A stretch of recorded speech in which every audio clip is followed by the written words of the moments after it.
Hi, I'm Richard Matthew, the Director of the Center for Unconventional Security Affairs at the University of California, Irvine, and I'm here today with Mark Halle. He's the Director of the European Office of the International Institute for Sustainable Development in Geneva, Switzerland. Since 1987, the Brundtland Report's definition of sustainable development has sort of been the standard in the field, the point of departure for most of the discussion, debate, and so on. Do you think it still serves that role well, or is there a better way for us to think about the challenges of sustainability than using that definition? I think the definition that was used in the Brundtland Report still holds up perfectly well. It's still valid. Everything that's happened since then hasn't unseated it or undermined it. The problem with it is that it's now been overused. So it was used as the basis for a call for action for sustainable development. And 20 years later, 23 years later, we still haven't achieved sustainable development. So it looks a little odd to be calling for the same thing over and over again when it hasn't really succeeded. So I think that we should come up with a new formulation, a new concept, not because the old one's invalid, but because we need to, in a sense, relaunch sustainable development. And I think what we need to do is to go back to the basics. What are we calling for in calling for sustainable development? We're calling for humanity to shun behavior that undermines the future. We're talking about humanity to shift onto a path that will bring us closer to sustainability. So I think the notion of sustainability rather than sustainable development is the one that we should focus on now, because it helps us show that you can make shifts that take you closer to sustainability, that help deal with some of the worst problems of unsustainable development, and get away from this notion that sustainable development is some kind of a utopia, that once you get there, all your problems will be solved, but until you get there, all your problems are still with you. So I think a relaunching of the notion of sustainability, which underlies everything we do and is the goal that we have to set our sights on, is probably going to be a lot more valid, have a lot more impact than insisting on this 23-year-old definition over and over again. We're on the verge of, we're approaching the third decade after Rio. A lot of people are concerned that we haven't made the progress that we should have made in the first 2 decades. If you could get the world to agree on 2 or 3 priorities for the next 10 years, where you think that there's real opportunities to make progress, what would they be? I'd say the first one and the most urgent one is shifting the world over to a low-carbon economy. We need to transform the way in which we produce and use energy so that we have a climate future. And to me, that is the most urgent thing. Now, that requires a substantial shift in the way that economies are organized, in the way incentives are given, in the way in which we trade, in the way in which we consume. And I think that there is an exciting opportunity to be a leader in the transition to a low-carbon economy, to get to the point where countries are falling over one another to be out there first, to get a dominance in the market for clean energy technology and so on. That's the first one, and I think unless we can do that, we will have no chance of winning the battle against climate change. The second thing that I would call for is very different, and that is to focus very seriously on the notion of accountability. In other words, to reduce the gap between the promises that are made and what actually happens. If you look at the international system, we adopt the Millennium Development Goals, and then over the subsequent decade, very little is done to put them in place. Very little is done to reach those Millennium Development Goals, even though they were actually quite modest and achievable. And we need to get to the point where it's not acceptable, where there's a price to be paid for promising something that you don't deliver on. And this is true at the national level in national politics, it's true at the international level in international politics. And we've allowed countries, we've allowed organizations to get away with making the most glowing promises and then doing nothing substantial to achieve them. The third and final thing that I would call for is a real look at the incentives that are built into our economic policy. What are the signals we're getting from the economy, and what do they tell us? How do they tell us to behave?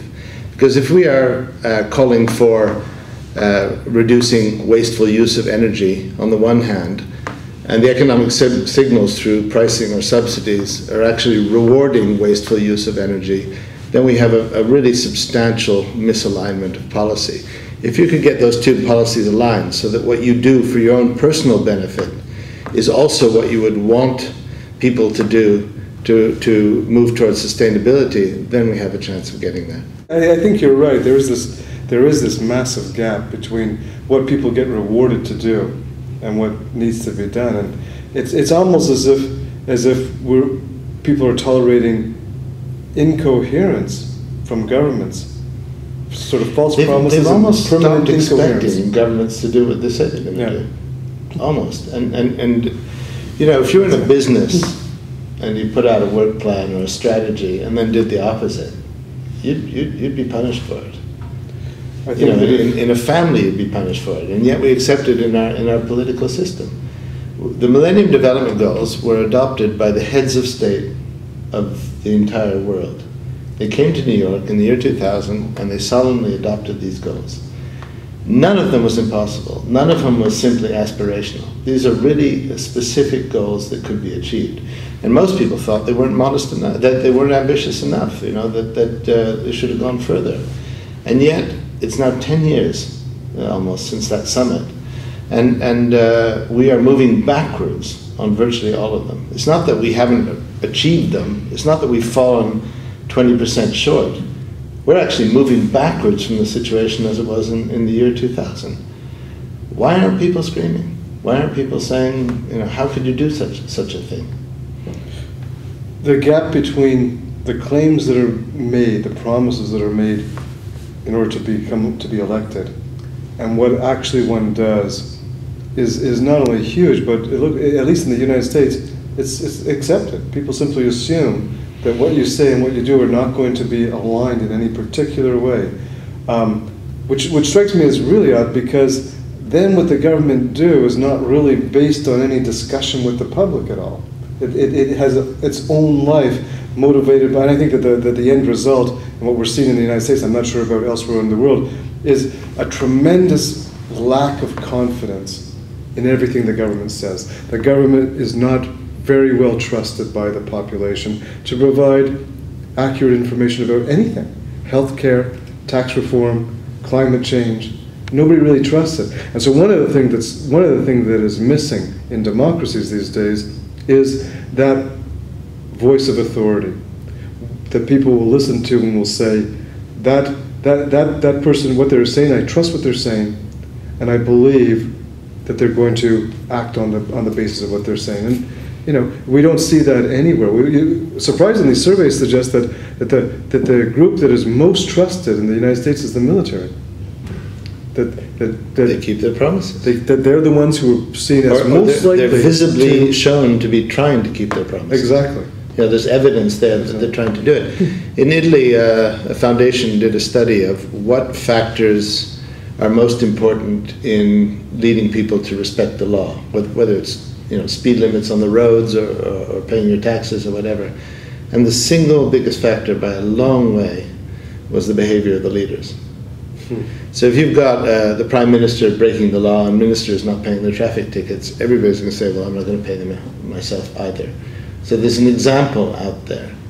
But the other thing is that in any field, if you're obliged to do something, and if you don't do it, there's a price to pay, then there's a real incentive to do it. If there's no price to pay, why would you even try? In the World Trade Organization, countries are obliged to notify the subsidies that they apply. Very few of them do. Almost none of them does. And as a result, WTO is powerless to attack any of these subsidies. Well, if you look at it, you have a system where if a country doesn't notify, there's no price to pay. There's no consequences. If they do notify, other countries can challenge their subsidies as being trade distorting. Right. So you've set up an obligation, and then no system that gives gives countries an incentive to meet their obligation. We need to look right throughout our government system at the incentives that are being used and correct them so that you're rewarded for providing information, you're rewarded for doing what you said you were going to do, rather than the opposite. One of the things that comes to mind, sort of in reaction to what you just said, is that in principle, the cost of not keeping your promises for an elected official is to lose the next election. But I don't think that that's a very severe consequence for most of these people. I don't think that losing the election is enough to keep them honest.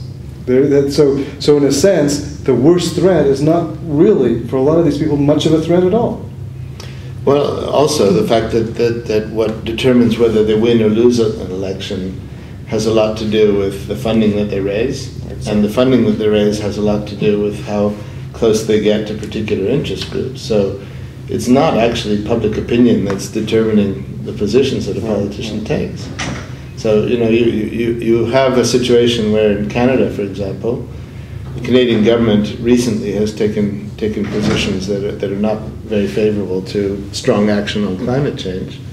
And yet, public opinion polls will tell you over and over again that this is the #1 concern of Canadians. Right. So you've got a government that's not responding to the will of the electorate.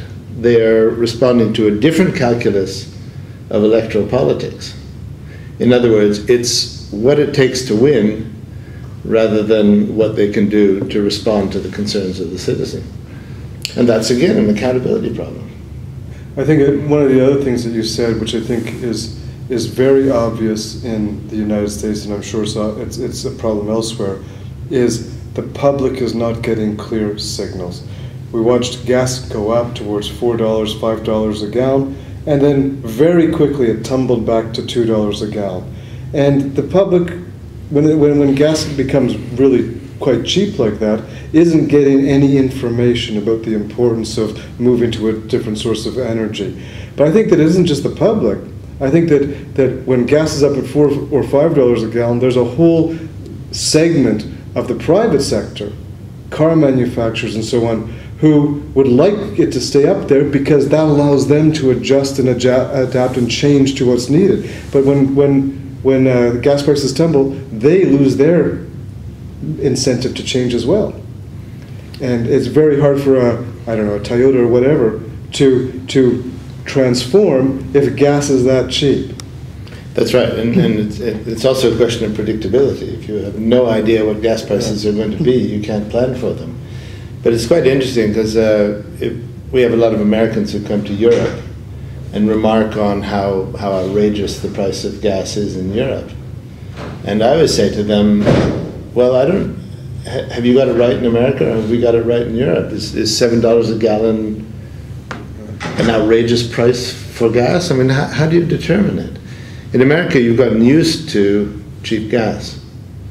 Not because it's subsidized, but because the US government is reluctant to tax it. Right. In other countries, it's subsidized. Right. In 2007, the summer of 2007, the government of Indonesia was forced to admit that 40% of its budget was going into the gas subsidy, and that they were spending on subsidizing transport fuel, in other words, wasting energy, more money than they were putting into health, education, and infrastructure development together. So these are some of the sort of crazy side effects of policies that were probably introduced with a good motivation initially, but have literally gotten out of hand. And I think in the US, unlike Europe, especially the Western US, was largely built around the promise of cheap, reliable gas. It's a car culture, a suburban culture, and a lot of politicians simply will not challenge that. That's sort of, it's almost perceived here as a right. You have a right to cheap, reliable, access to gas because you're living in 20 kilometers from your job. And I think that a lot of people feel that they're not sure how to overcome that. What is the next? How do you overcome what is the built environment that you've created for yourself? It's also a very emotional issue. Yeah. And as a result of that, it's very tricky or outright dangerous for any politician to make any proposal to tax gas or raise the price of transport fuel, because it triggers what could be described as a completely unreasonable reaction given the consequences of wasted energy. So, I understand that America has built its culture around the automobile and the freedom that the automobile gives to the individual. At the same time, technology would permit that same freedom to be delivered at half the expenditure of energy. It's out there. So I wouldn't say let's wean the Americans away from the use of the car. I don't think that's realistic. But if you're going to use the car, and given the problems of climate change, shouldn't we be doing everything possible to ensure that the car use that we make is at a lower energy cost? Right. That would seem to be a win-win situation, but it's hard for us even to get there.